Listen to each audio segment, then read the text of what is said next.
Վաղ առավոտից մինչև ժամը 12-ը տևած ուժեղ քամին վնասել է Վանաձորի Համբարձումյան 13 շենքի տանիքը, թիթեղների մոտ 30 մետր երկարությամբ շարքը քամին թռցրել գցել է շենքի շքամուտքերի մոտ։ Այստեղ այս ժամին բարեբախտաբար մարդ չի եղել եւ տուժածներ չկան։ Վնասվել է սակայն շքամուտքի մոտ կայանված Opel Omega Magnişi ավտոմեքենան։ Վարորդը Մարտիկ Տեր-Ստեփանյանը փորձել է մեքենան քամուց ապահով վայր տանել, սակայն չի հասցրել, այլ ինքն է հազիվ փրկվել մոտ 10 թիթեղների վայր ընկնելուց վայրկյաններ առաջ հասցնելով մտնել շքամուտք։ Զգացի, որ քամին արդեն վտանգ է իրանից ներկայացնում,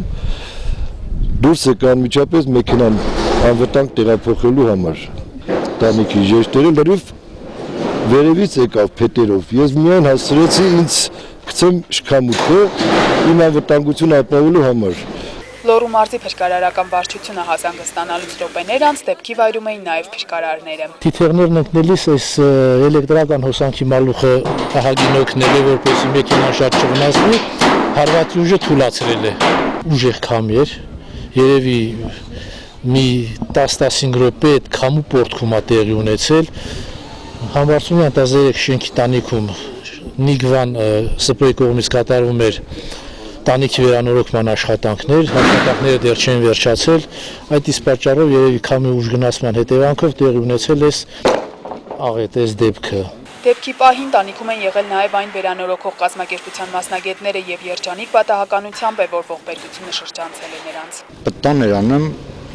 ժեշտը միանգամից բարձրացեց, հենց հանդարտվեց գրիշը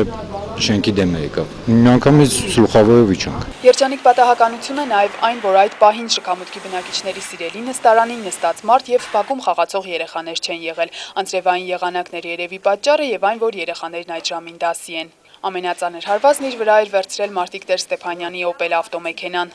Ինչպես բնակիչները ասացին, խոստանում են մատաղանել նման պատահարներից հեռու մնալու համար։ Աննա Պեչենևսկա, Արտակ Բրютյան, Ֆորտունա, Լոռու մարզային հեռուստաընկերություն, Լուրեր։